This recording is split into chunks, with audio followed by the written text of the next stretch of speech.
So mga kabayan, good morning po. Ito po yung pang-apat na adlaw so for this na renovation sa bahay.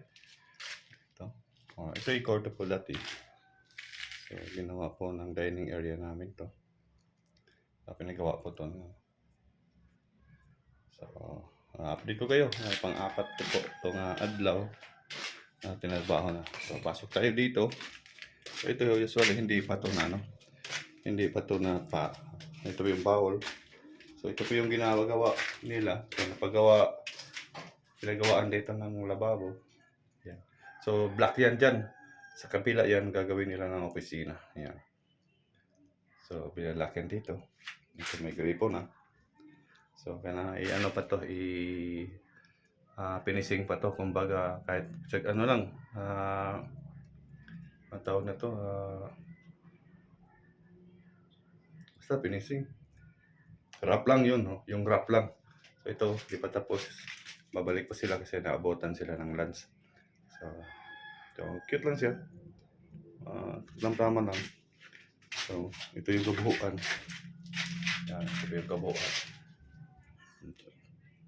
Yan po. So, yung ano dyan, yung kanal na yan, yung kanal na dyan, ano yan, tatakpan niya ng screen para yung mga R80 na hindi makapasok.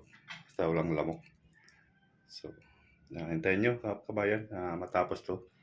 Pero hanggang maabot lang hanggang maabot lang sa kayang pera. So, thank you for watching mga kabayan. So, yung pintuan. So, usually, yung jealousy na yan, tatanggalin yan. But papalitan niya ng ganyan. Gas black. Advantage kasi yan. Kasi yung bubong sa kabila, nakabubong dito. Mali sila kasi before sa pader namin, merong pang one hollow block before sa kanila. So,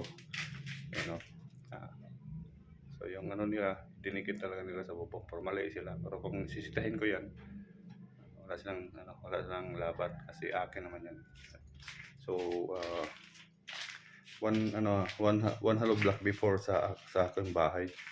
Ito po yun. Hindi pa tayo may screen. So makalat pa. Yung mga wire na yan. So yan. Tatakpan yan. Iparap yan. Soon. Yan. So marami pa. So medyo malaki-laki dito. Hanggang dito na mga kabayan. Thank you for watching. Bye-bye.